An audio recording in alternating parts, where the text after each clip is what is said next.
नमस्कार, आप देख रहे हैं JK 24/7 न्यूज और मैं हूं आपके साथ पूजा शर्मा। बिना किसी देरी के शुरू करते हैं फटाफट खबरों से। देश में आज से कोरोना वैक्सीनेशन का दूसरा चरण शुरू हो गया है। इस दौरान 60 साल से ऊपर की उम्र वालों के साथ साथ गंभीर बीमारियों से ग्रस्त लोगों को वैक्सीन दी जाएगी। टीकाकरण के इस नए अभियान का फायदा 27 करोड़ लोगों को मिलेगा। 12,000 से ज्यादा सरकारी और प्राथमिक स्वास्थ्य केंद्रों पर टीका रफ्तार देने का जिम्मा लिया गया है। प्रधानमंत्री नरेंद्र मोदी ने भी कोरोना वैक्सीन की पहली डोज ले ली है। पीएम मोदी खुद सुबह सुबह नई दिल्ली स्थित एम्स पहुंचे और कोरोना वैक्सीन लगवाई। इसके साथ ही पीएम मोदी ने लोगों से कोरोना वैक्सीन लगवाने की अपील करते हुए ट्वीट किया कि मैंने वैक्सीन लगवा ली है, अब सभी लोग बेफिक्र होकर वैक्सीन लगवाएं। एम्स के निदेशक डॉक्टर रणदीप गुलेरिया ने कहा कि वैक्सीनेशन को लेकर जो भी भ्रम थे उसे प्रधानमंत्री नरेंद्र मोदी ने दूर कर दिया है। डॉक्टर रणदीप गुलेरिया ने कहा कि पीएम मोदी ने आज देश को बहुत बड़ा संदेश दिया है कि लोग आगे आएं और जैसे जैसे बीमारी आए वो वैक्सीन लगवाएं। पीएम नरेंद्र मोदी के इस कदम पर बीजेपी प्रवक्ता संबित पात्रा ने कहा कि यह वास्तव में एक विश्वास पैदा करने वाली तस्वीर है। आइए हम पीएम की अपील का पालन करें। पीएम मोदी के कोरोना वैक्सीन लगवाने पर कांग्रेस नेता कार्ति चिदंबरम ने कहा कि पीएम मोदी के इस कदम से आम जनता में भरोसा बढ़ेगा। शिवसेना नेता प्रियंका चतुर्वेदी ने भी पीएम मोदी की तारीफ करते हुए कहा कि इससे लोगों के बीच वैक्सीन को लेकर व्यापक भ्रम खत्म होगा। पीएम मोदी के बाद अब गृह मंत्री अमित शाह भी कोरोना वैक्सीन लगवाएंगे। मेतांदा अस्पताल की डॉक्टर सुशील गृह मंत्री अमित शाह को वैक्सीन लगवाएंगे। बिहार के सीएम नीतीश कुमार भी आज कोरोना वैक्सीन लगवाएंगे। सीएम नीतीश बिहार के IGIMS अस्पताल में दोपहर 1 बजे कोरोना वैक्सीन की पहली डोज लेंगे। बिहार में सभी लोगों को वैक्सीन मुफ्त में दिए जाने के वादे को निभाने के लिए राज्य सरकार निजी अस्पतालों में लगाई जाने वाली वैक्सीन का पूरा खर्च उठाएगी। वहीं दूसरी तरफ बिहार के सभी विधायकों और पार्षदों को भी विशेष कैंप लगाकर टीका लगाया जा रहा है। विधानसभा और विधान परिषद के सभी कर्मचारियों को भी इसे खेप में टीका लगाया जाएगा। दिल्ली सरकार ने टीकाकरण से जुड़ी अहम जानकारियों की लिस्ट जारी की है, जिसमें वैक्सीन के दाम से लेकर रजिस्ट्रेशन की प्रक्रिया से जुड़ी सारी जानकारी दी गई है। असम विधानसभा चुनाव के लिए प्रचार करने गुवाहाटी पहुंची कांग्रेस महासचिव प्रियंका गांधी वाड्रा ने गुवाहाटी में कामाख्या मंदिर पहुंचकर मां कामाख्या के दर्शन किए। कांग्रेस के पूर्व अध्यक्ष राहुल गांधी की दक्षिण भारत की यात्रा जारी है। राहुल आज तमिलनाडु के दौरे पर है, जहां उन्हें कई चुनौतियां कार्यक्रमों में शामिल होना है। राहुल गांधी आज कन्याकुमारी में रहेंगे, जहां वो स्कूली छात्रों से रूबरू करेंगे। साथ ही थेंगापट्टनम में मछुआरों की नाव रैली में हिस्सा भी लेंगे। राष्ट्रीय जनता दल के नेता तेजस्वी यादव आज पश्चिम बंगाल की मुख्यमंत्री और टीएमसी प्रमुख ममता बनर्जी से कोलकाता में मुलाकात करेंगे। यह मुलाकात आगामी विधानसभा चुनाव को लेकर होगी। माना जा रहा है कि राजद और टीएमसी बंगाल में मिलकर चुनाव लड़ सकते हैं। मिस इंडिया दिल्ली 2019 रह चुकी मानसी सहगल ने आम आदमी पार्टी ज्वाइन कर ली है। उन्हें विधायक राघव चड्ढा ने पार्टी की सदस्यता दिलाई। उद्योगपति मुकेश अंबानी के घर के बाहर मिले विस्फोटक में नया ट्विस्ट आ गया है। आतंकी संगठन जैश-उल-हिंद ने अब इस मामले में अपना हाथ होने से इनकार किया है। इस संगठन ने बकायदा इस मामले में एक बैनर जारी किया है, जिसमें दावा किया गया है कि जैश-उल-हिंद का अंबानी के घर के बाहर विस्फोटक मिलने में उसका कोई लेना देना नहीं है। ऐसे में साजिश करने वालों को लेकर गुत्थी और उलझ गई है। मुंबई पुलिस अब पूरे मामले की नई एंगल से पड़ताल कर रही है। बिहार के सीएम नीतीश कुमार का आज जन्मदिन है। नीतीश कुमार के जन्मदिन के मौके पर आरजेडी नेता तेजस्वी यादव ने उन्हें बधाई दी। किसान आंदोलन का विस्तार अब पश्चिमी यूपी से बाहर करने की तैयारियां हैं। इसके लिए कई अन्य जिलों में पंचायतों की तारीखों का ऐलान जल्द किया जाएगा। महाराष्ट्र विधानमंडल का बजट सत्र आज से शुरू हो गया है। राज्य में कोरोना वायरस संक्रमण के बढ़ते मामलों को लेकर विपक्षी दल भाजपा अनेक मुद्दों पर राज्य सरकार को घेर सकती है। सीएम उद्धव ठाकरे ने सांसद मोहन डेलकर की आत्महत्या मामले में सवाल खड़े करते हुए पूछा कि जिन लोगों के नाम सुसाइड नोट में सामने आए हैं वे अपने पदों से इस्तीफा देंगे। देश में संक्रमण के कुल मामले बढ़कर 1,10,96,731 पहुंच गए हैं। वहीं देश में कोरोना से जान गंवाने वालों की कुल संख्या 1,68,627 हो गई है।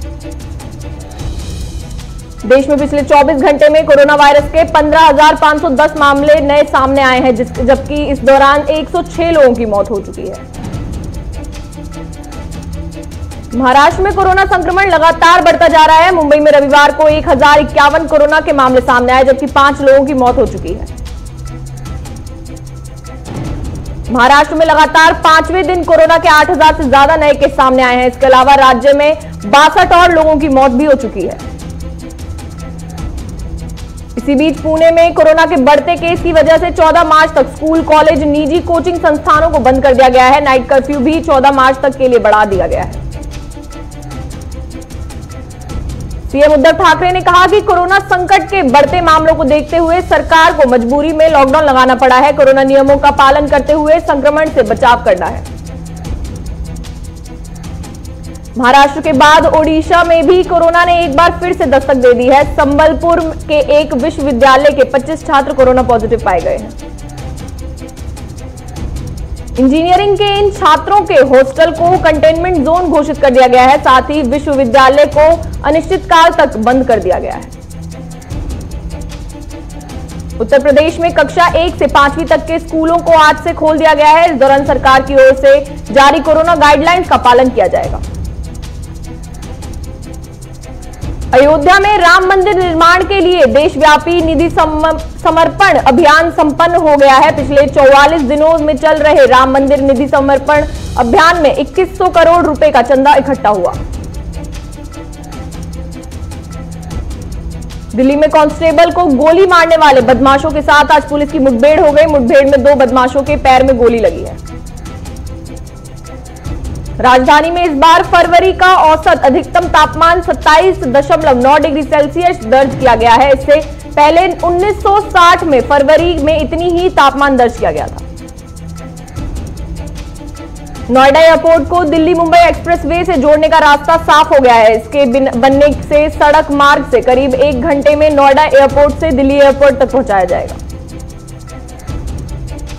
राजस्थान के तारानगर अस्पताल में डॉक्टर महेश लखीवाल को उनकी सेवा निवृत्ति के अवसर पर विदाई समारोह का आयोजन किया गया। राजस्थान के लाखेरी में नेत्र चिकित्सा शिविर संपन्न हुआ। शिविर में 209 लोगों का ऑपरेशन किया गया।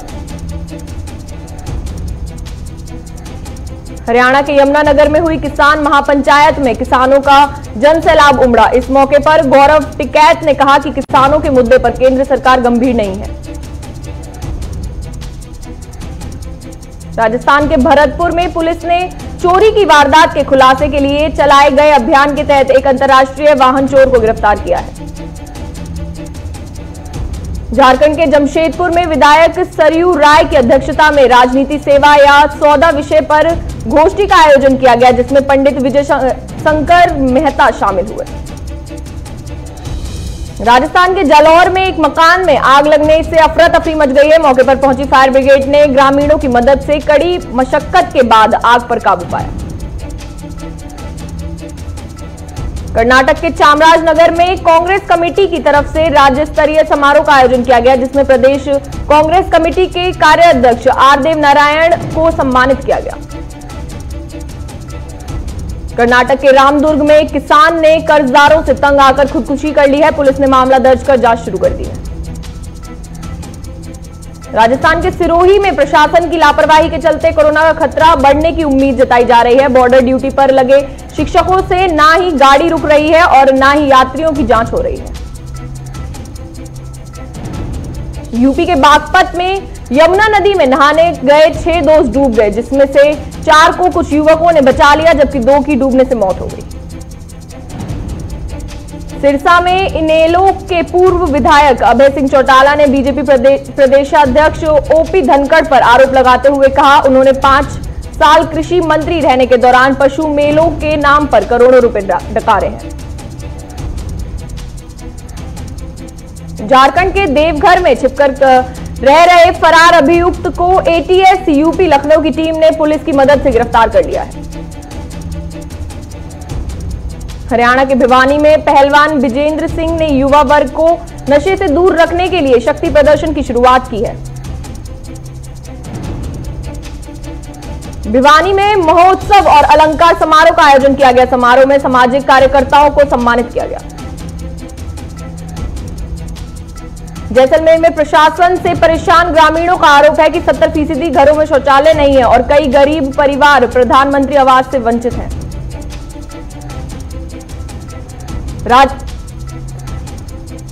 राजस्थान के चुरू में पंचों की अमुखीकरण परीक्षण शिविर का समापन हो गया है। शिविर में पंच के देवित्व, कृत्य और शक्तियों के बारे में बताया गया। बुलंदशहर में सरकारी अस्पताल की हालात इतनी खराब है कि मोबाइल टॉर्च की रोशनी में इंजेक्शन लगाया जा रहा है।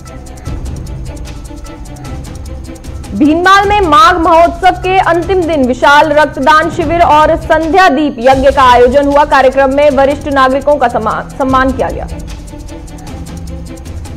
चूरू में युवा सामाजिक कार्यकर्ता और राजकीय लोहिया महाविद्यालय में प्रोफेसर डॉक्टर जेबी खान का सम्मान आपके द्वार कार्यक्रम के तहत अभिनंदन किया गया। फरीदाबाद में किन्नर संजना बाई ने श्री राम के मंदिर का निर्माण के लिए 1 लाख से ऊपर की रकम दान दी है। यूपी के गौतम बुद्ध नगर में पुलिस ने कार में मिले मवेशी के मांस की घटना में वंचित एक अभियुक्त को गिरफ्तार किया है। टिकरी बॉर्डर पर किसानों का जमावड़ा बढ़ने के बाद किसान टेंट का दायरा बढ़ा रहे हैं। वहीं किसानों ने दावा किया है कि 8 मार्च को बड़ी संख्या में महिलाएं यहां पहुंचेंगी। रोहतक के गांव में आरोपियों ने खेत में पानी देने गए युवक की लाठी डंडों से पीटकर हत्या कर दी है। पुलिस आरोपियों की तलाश में जुट गई है। हिमाचल के सोलन में ऊर्जा मंत्री सुखराम चौधरी ने 250 केवी के एक ट्रांसफार्मर का विधिवत शुभारंभ किया।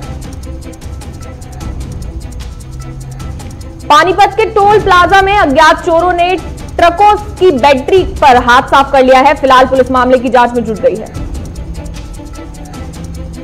राजस्थान के सरदार शहर में पिता ने परिवार के साथ मिलकर अपनी ही बेटी को जला दिया, जिसकी इलाज के दौरान मौत हो गई। पुलिस ने महिला के भाई को गिरफ्तार कर लिया है।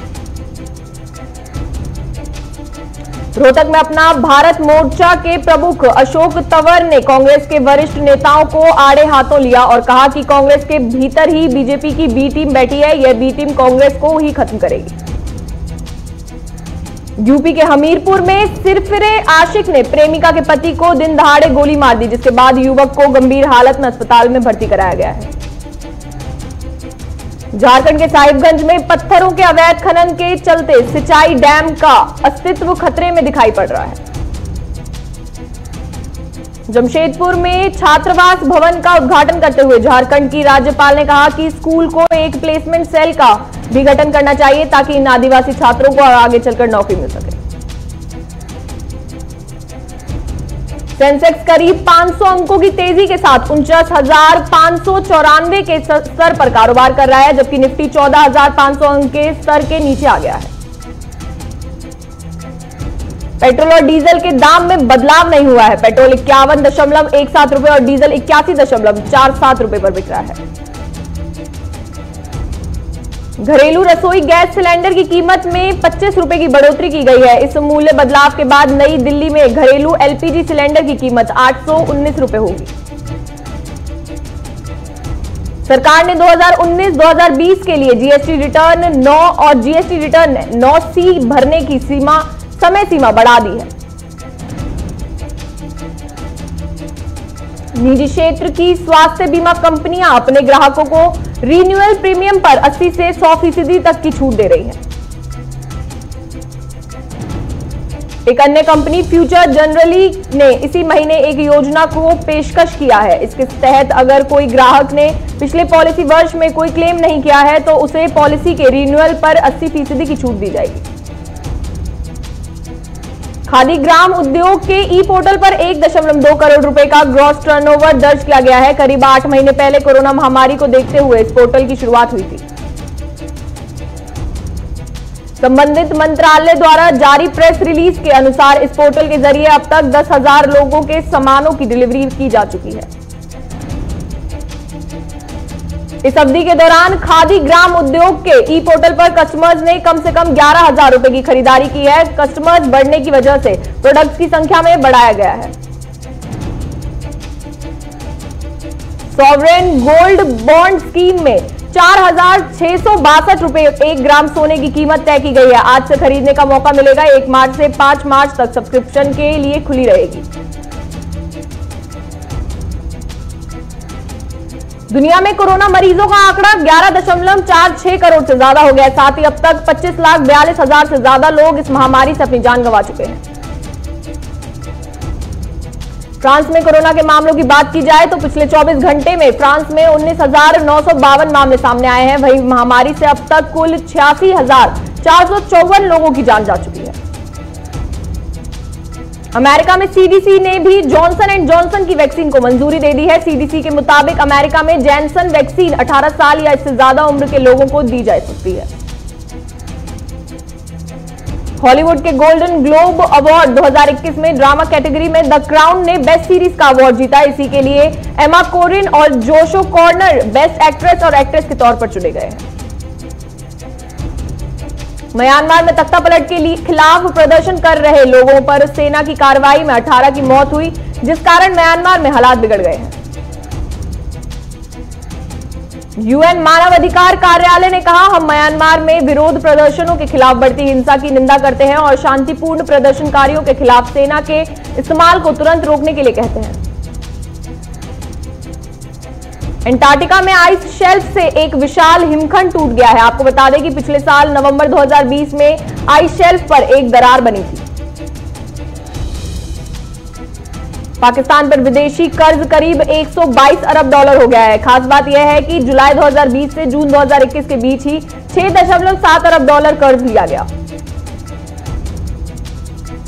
WHO ने कोरोना को लेकर कहा है कि दुनिया में 10% से भी कम लोगों में कोरोना के खिलाफ लड़ने के लिए एंटीबॉडी डेवलप हो पाएगी। ब्रिटेन में वैज्ञानिकों ने दुनिया का पहला लाइट टेम्परेरी टैटू बनाया है। टैटू सिर्फ 2.3 माइक्रोमीटर मोटा है। एक इंसानों के बाल की तुलना में 30 गुना पतला है और हरे रंग की चमक है। हॉलीवुड के प्रसिद्ध गोल्डन ग्लोब अवार्ड के 18वें संस्करण का आगाज हुआ। कोरोना महामारी के चलते इस बार ये अवार्ड वर्चुअली दिए जा रहे हैं। मलाइका के साथ सैफ करीना के घर पहुंचे अर्जुन कपूर ने अपना आपा खोया। दरअसल इस दौरान दीवार पर चढ़े एक शख्स को अर्जुन ने फटकार लगाई थी। बिग बॉस में एंट्री के लिए सीजन 12 के फेम सौरभ पटेल ने खुलासा किया है। उन्होंने बताया है कि कॉमन मैन से मेकर्स पैसे लेते हैं। कंगना रनौत ने भाभी रितु के साथ मिलकर अपने पेरेंट्स का घर सजाया। इसका before and after look Kangana ने सोशल मीडिया पर शेयर किया। एक्टर प्रभास की अपकमिंग मेगा बजट फिल्म सालार की रिलीज डेट का ऐलान हो गया है। फिल्म की प्रोडक्शन कंपनी ने सोशल मीडिया पर इस बात की जानकारी दी है कि 14 अप्रैल को ये फिल्म रिलीज होगी। पाकिस्तान क्रिकेट बोर्ड के चेयरमैन एहसान मनी का बड़ा बयान सामने आया है। उन्होंने कहा है कि अगर विश्व टेस्ट चैंपियनशिप के फाइनल में भारत पहुंचा तो एशिया कप नहीं होगा। रोहित शर्मा ने इंग्लैंड के खिलाफ टेस्ट सीरीज में कमाल का फॉर्म दिखाया है, जिस कारण अब रोहित पहली बार आईसीसी टेस्ट रैंकिंग में टॉप 10 बल्लेबाजों में शुमार हुए। एरन फिंच खराब फॉर्म के बावजूद T20 वर्ल्ड कप में टीम की कमान संभालेंगे, क्योंकि ऑस्ट्रेलिया के सेलेक्टर जॉर्ज बेली ने फिंच का समर्थन कर फिंच से उम्मीद जताई है कि वो जल्द ही कोई बड़ी पारी खेलेंगे। ऑस्ट्रेलिया के पूर्व ऑलराउंडर टॉम मूडी को श्रीलंका का क्रिकेट निदेशक नियुक्त किया गया है। श्रीलंका क्रिकेट ने हाल ही में यह जानकारी दी है। कोरोना के बाद हॉकी इंडिया की विजयी वापसी हुई है। दरअसल इंडिया ने जर्मनी को उसी के घर में 6-1 से हराया है। इस बीच यंग प्लेयर विवेक ने लगातार 27वें और 28वें मिनट में 2 गोल दागे। तो चलिए फिलहाल के लिए सुपरफास्ट खबरों में इतना ही। लेते हैं एक छोटा सा ब्रेक।